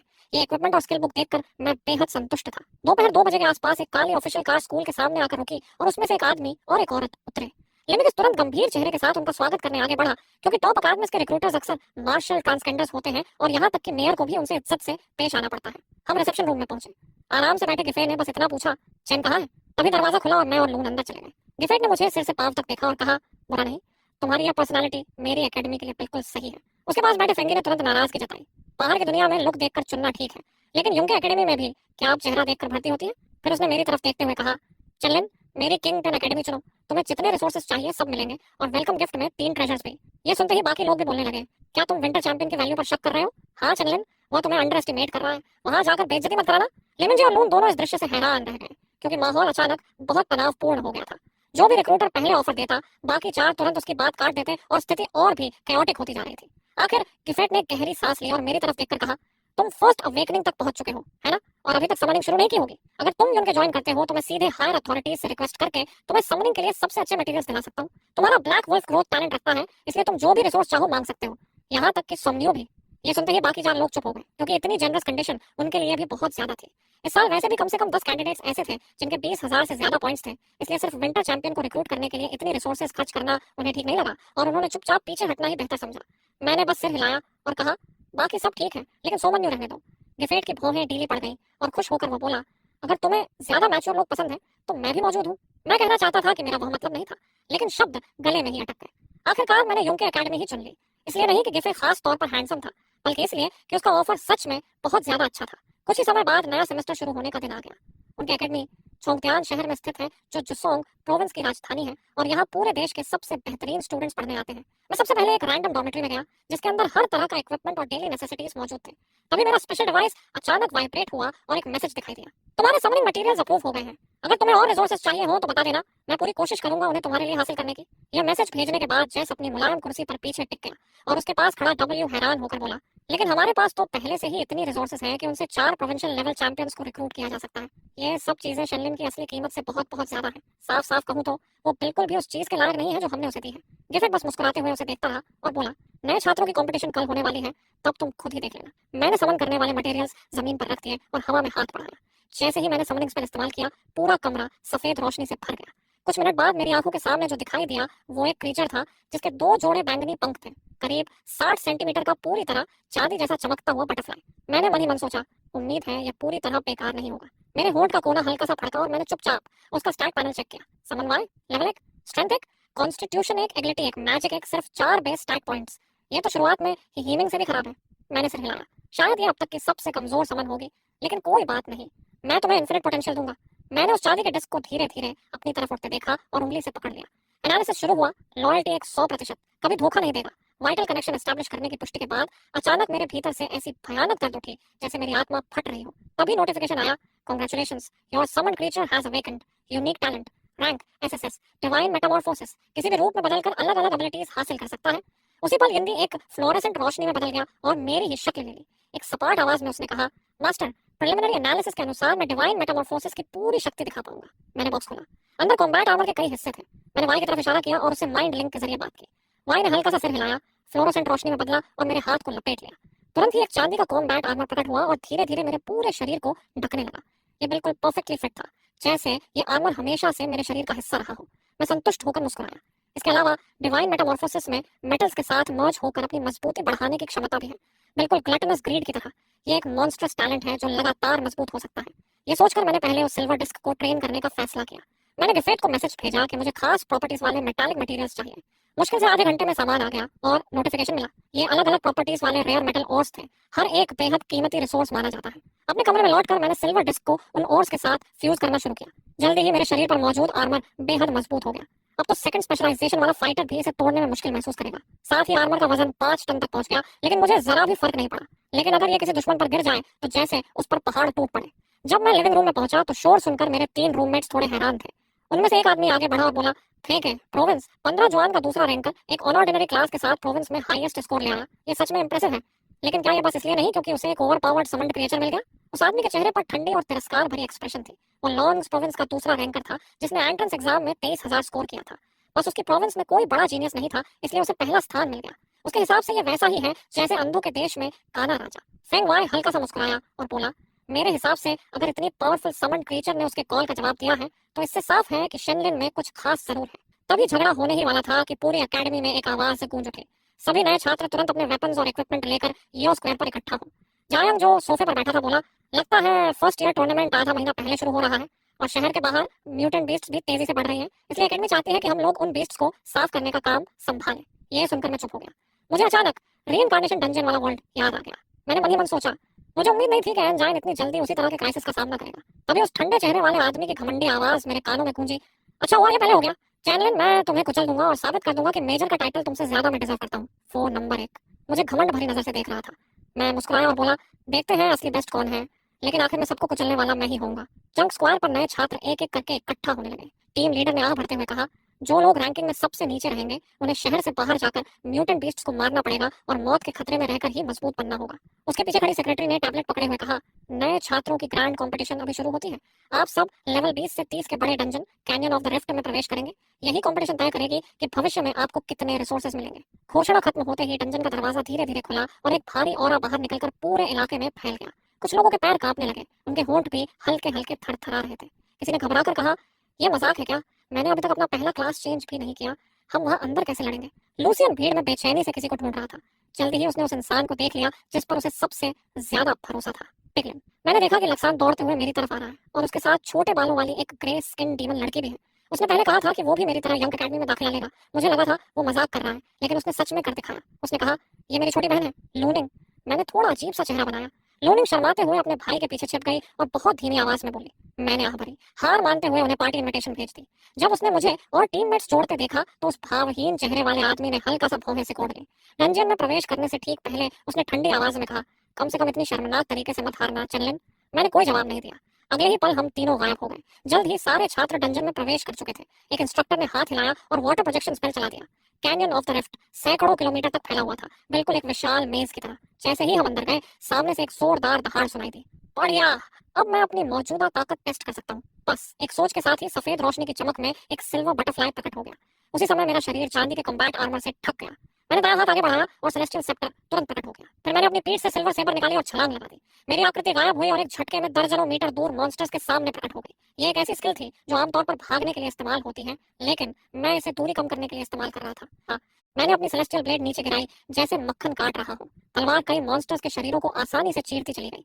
मैं रुका नहीं, मेरे मूवमेंट्स बस एक धुंध जैसे हो गए। पलक झपकते ही मैंने सबको भेद दिया।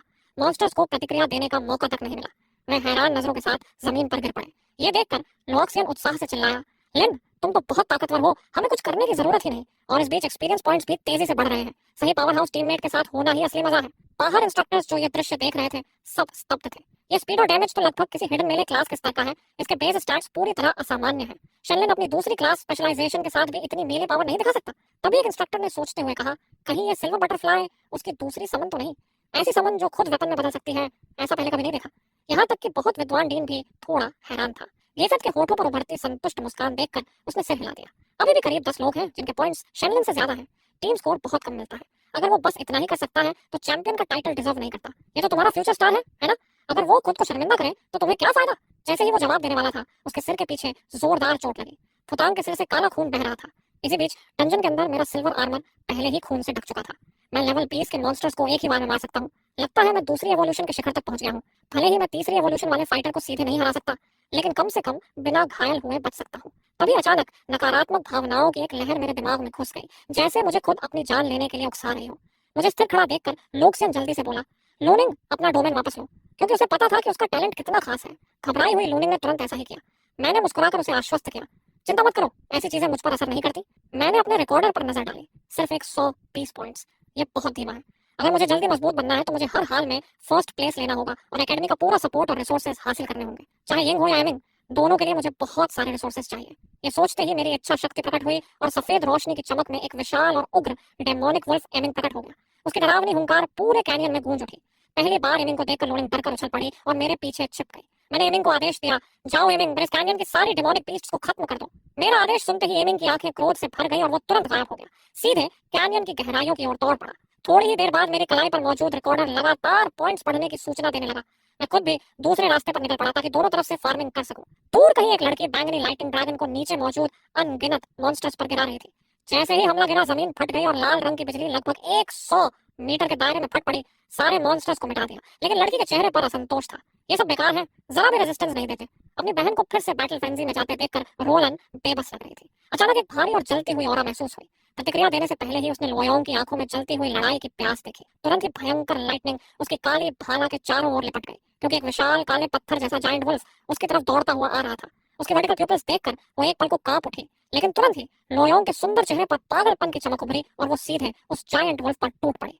अपनी बहन को बिना डर सीधे हमला करते देखकर रोलान ने तुरंत कई बफ स्पेल्स लगा दिए, पावर और प्रोटेक्शन दोनों।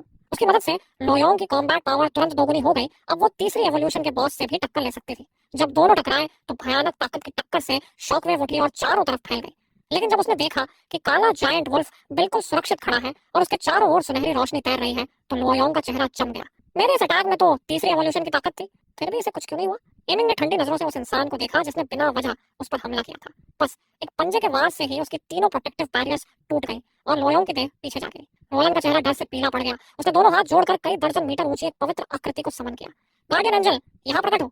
Angels blessing rank SS talent सक्रिय हुआ। तुरंत ही सुनहरी रोशनी की एक विशाल शील्ड बन गई, जिसने दोनों को अपने अंदर ढक लिया। लोन्स तुरंत चिल्लाया, जल्दी पीछे हटो। लेकिन वो अपनी बात पूरी भी नहीं कर पाया था कि धीरे धीरे आगे बढ़ रहा एमिंग पहले ही अपना पंजा उठा चुका था और उसमें काली रोशनी चमकने लगी। अगले ही पल सुनहरी लाइट शील्ड पल भर में चकनाचूर हो गई। एमिंग ने उन्हें ठंडी नजर से देखा और फिर बिना जरा भी ध्यान दिए उनके पास से गुजर गया। बाहर पूरी तरह सन्नाटा छा गया। सभी इंस्ट्रक्टर्स, यहाँ तक कि डायरेक्टर फुसान भी एकदम खामोश थे। क्या सच में ये वही ताकत है जो एक समनर में होनी चाहिए जिसने अभी कुछ ही दिनों पहले क्लास चेंज किया है? ये बिल्कुल डरावना था। ये ताकत तो पूरी तरह सेकंड क्लास चेंज की सीमा से बाहर थी। सबके मन में एक ही विचार आया, अपने लेवल पर अजय अपनी जनरेशन का असली मॉन्स्टर। जेट के विजयी चेहरे को देखकर जीन व्यू को ऐसा लगा जैसे उसे 10,000 पॉइंट्स का झटका लगा हो। इतनी कम संभावना के बावजूद उसने सच में अपनी शर्त जीत ली थी। क्या वो सच में एक जीनियस हो सकता है? अगले 10 घंटों में एमिंग ने 10,000 मॉन्स्टर्स को मार डाला और 3 थर्ड रैंक बॉसेस को भी खत्म कर दिया। उसकी अगली एवोल्यूशन के लिए बस 1,300 पॉइंट्स ही कम रह गए थे और ये सब सिर्फ आधे दिन का परिणाम था।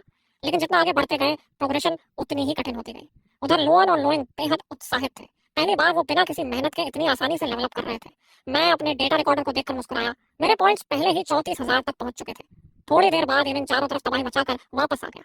मैंने तुरंत उस पर हीलिंग स्पेल डाला।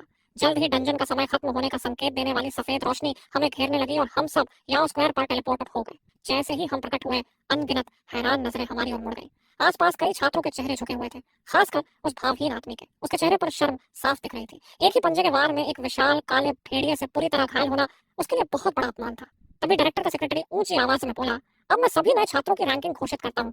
पहला स्थान चनलिन, 34,500 पॉइंट्स। ये सुनते ही उस भावहीन आदमी की आंखें फैल गईं और वो तुरंत होलोग्राफिक स्क्रीन की तरफ देखने लगा। स्क्रीन पर मेरा नाम सबसे ऊपर था, बाकियों से बहुत बहुत आगे। उसके नीचे गैप इतना बड़ा था कि दूसरी जगह पर मौजूद फेंग वाई के सिर्फ 13,000 पॉइंट्स थे। ये नामुमकिन है।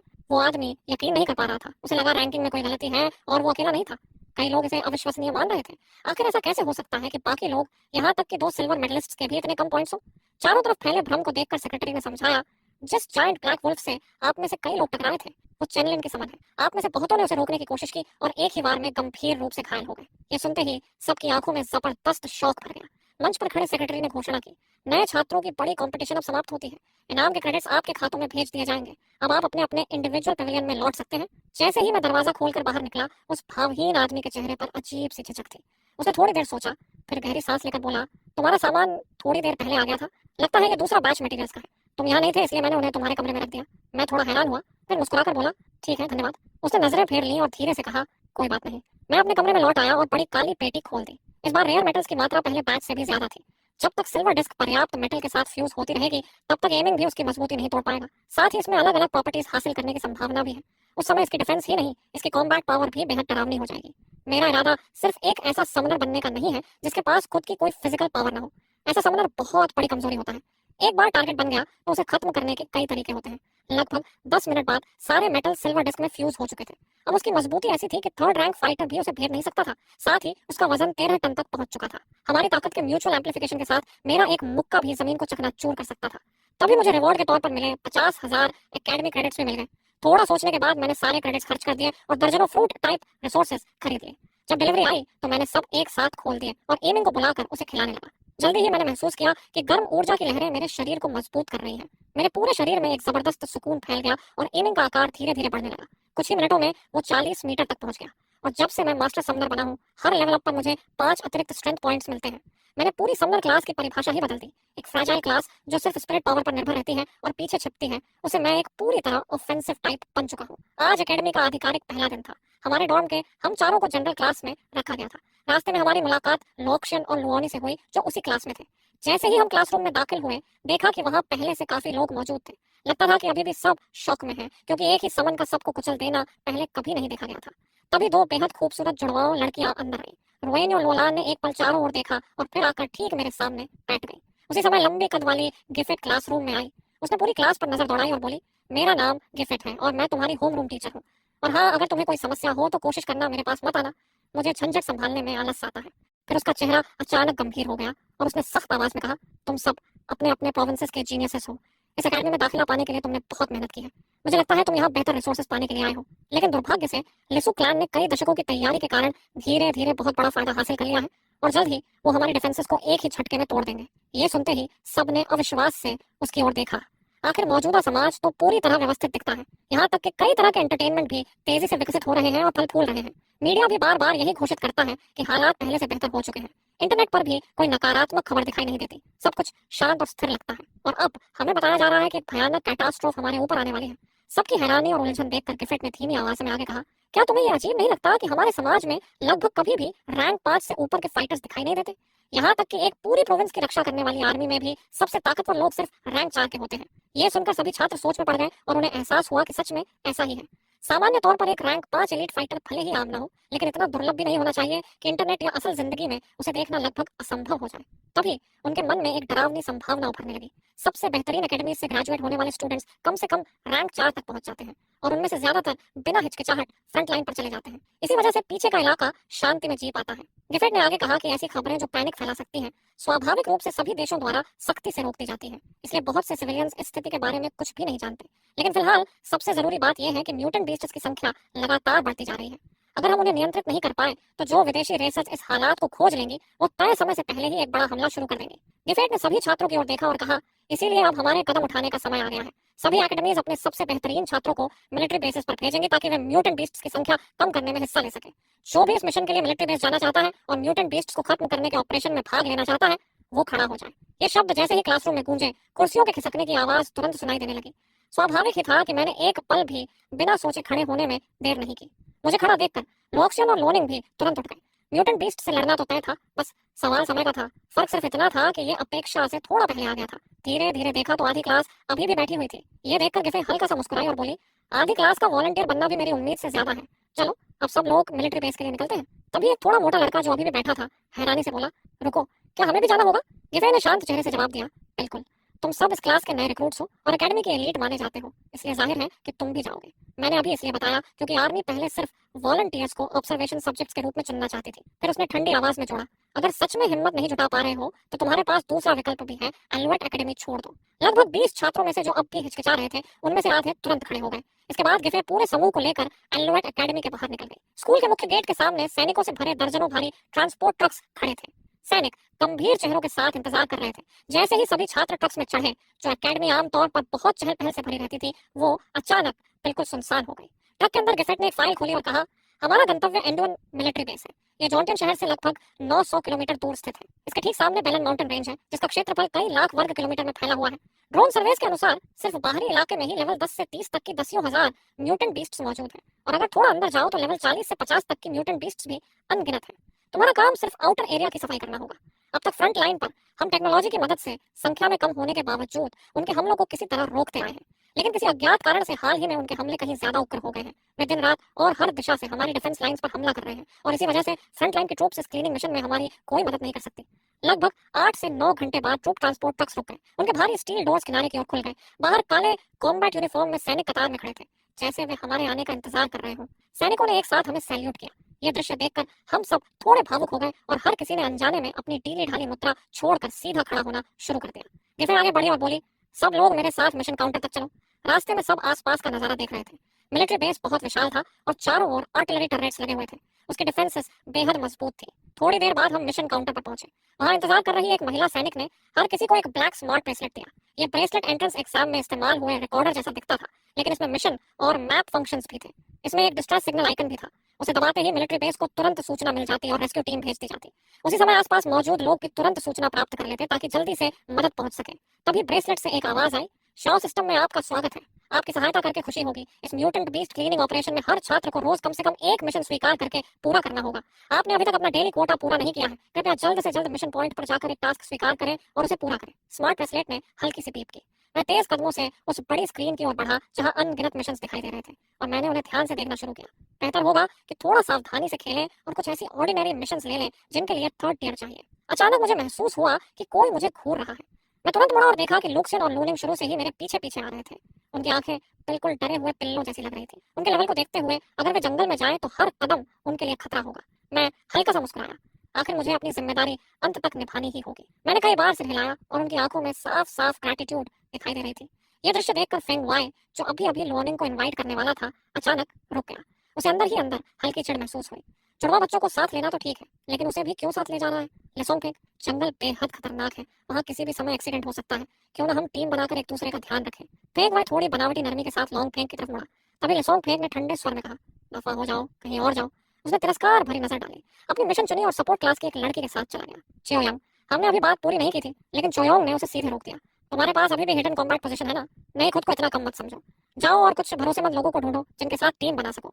ज्यादा से ज्यादा क्या होगा, हेल्प कॉल कर देना। अगर हम आसपास हुए तो तुम्हारी लाश उठाने आ जाएंगे।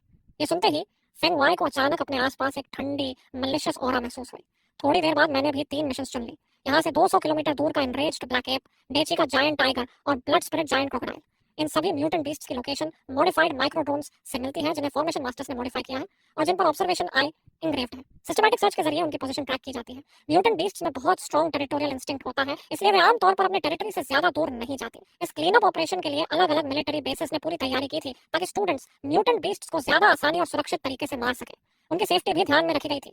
जो भी मिशन पर जाता है उसे 3 हाई पावर ग्रेनेड्स और एक लार्ज कैलिबर पिस्टल मिलता है, जिसमें 7 आर्मर पियर्सिंग बुलेट्स होती हैं।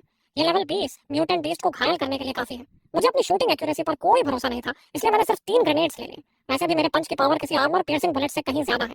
मैं मुड़ा और उन दोनों के साथ निकल पड़ा। हम जल्दी ही ब्लाइंड माउंटेन रेंज की तरफ बढ़ने लगे। मैंने सीधे सिल्वर डिस्क निकाला, जो तुरंत कॉम्बैट आर्मर में बदल गया। तभी मेरे स्मार्ट ब्रेसलेट से आवाज आई, क्या आप चाहते हैं कि चाओ फ्लैशलाइट एक्टिवेट करें?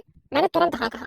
अगले ही सेकंड तेज सफेद रोशनी लगभग 10 मीटर के इलाके को रोशन कर गई। उसी समय कमांड सेंटर में सभी के चेहरे गंभीर थे। पास के एक माइक्रो ड्रोन की मदद से उन्होंने तुरंत देख लिया कि हमारा रूट असामान्य है। अगर ये लोग आगे बढ़ते रहे तो लेवल 30 से ऊपर के म्यूटेंट बीस्ट्स के इलाके में घुस जाएंगे। वे रुक क्यों नहीं रहे? चेक करो इन्होंने कौन सी मिशन एक्सेप्ट की है। एक ब्रिगेडियर जनरल की यूनिफॉर्म पहने आदमी ने आदेश दिया। वह था शेनशिंग, एक मिडिल एज्ड आदमी। स्क्रीन संभाल रही महिला वेनयान ने जल्दी से डेटा चेक किया और हैरानी से बोली, लेवल 33 इंग्रेड black ape, level 36 double blade giant tiger और level 39 blood spread giant crocodile. ये सब मिशन 3rd टियर के लिए हैं और आखिरी वाली तो लगभग 4th टियर डिफिकल्टी छूती है। क्या ये पागल हो गए हैं? यांग शाओ ने अपनी नाक की जड़ दबाई। तो यही है इस साल यून एकेडमी का सबसे ताकतवर नया स्टूडेंट। उसका लेवल सिर्फ 16 है, फिर भी वह अपने लेवल से 2 पूरे टियर्स ऊपर के मिशन ले रहा है। ये तो सीधा सुसाइड है। लेकिन ऐसे जीनियसेस अक्सर खतरे को जानते हुए भी बिना हिचक उसका सामना करते हैं और आमतौर पर ह्यूमैनिटी से गद्दारी नहीं करते। भले ही वह थोड़ा रेकलेस हो, लेकिन हम उसे मरने नहीं दे सकते। उसने तुरंत आदेश दिया, 4 कॉम्बैट हेलीकॉप्टर्स को उस इलाके की तरफ भेजो। अगर वे खतरे में हो तो तुरंत एक्सट्रैक्शन शुरू करना। यांग शाओ ने लंबी सांस ली। दूसरों की तुलना में हमारी एंड्रॉइड बेस इस बार सच में बोझ बन जाएगी। अभी अचानक मेरे स्मार्ट ब्रेसलेट से अलर्ट आया, सावधान, आप टारगेट के हैबिटेट जोन में प्रवेश कर चुके हैं। Enraged black app. उसी पल जंगल से अचानक एक विशाल स्नेक निकलकर सामने आ गया। उसका शरीर लगभग 4 मीटर मोटा था और लंबाई कई दर्जन मीटर तक फैली हुई थी। उसने अपना डरावना मुंह खोला, जहरीले फैंस दिखाए और मेरी तरफ झपट पड़ा। उसका विशाल मुंह मुझे पूरा निगलने ही वाला था। मैं बिजली की तरह पलटा, दोनों हाथों से उसके फैंग्स पकड़ ली और पूरी ताकत से खींचा। मेरी 13 टन एनहांस्ड स्ट्रेंथ के सामने उसके फैंग्स तुरंत टूट गए। खून फूट पड़ा और दर्द से उसने सिर पीछे खींच लिया, लेकिन मैंने उसे एक पल का मौका भी नहीं दिया। मेरे पैरों के नीचे जमीन धंस गई और अगले ही पल मैं उस जायंट स्नेक के सामने पहुंच गया। एक ही पंच में उसकी स्पाइनल कॉलम चकनाचूर हो गई। स्नेक ने दर्द से कराहते हुए फुफकार भरी और उसकी ठंडी आंखों में साफ डर दिखने लगा। उसने तुरंत भागने की कोशिश की, लेकिन मैंने उसे पकड़कर रोक लिया और धीरे धीरे अपनी तरफ खींच लिया। वह बुरी तरह तड़प रहा था। उसके झटकों से जमीन कांप रही थी, लेकिन सब बेकार था।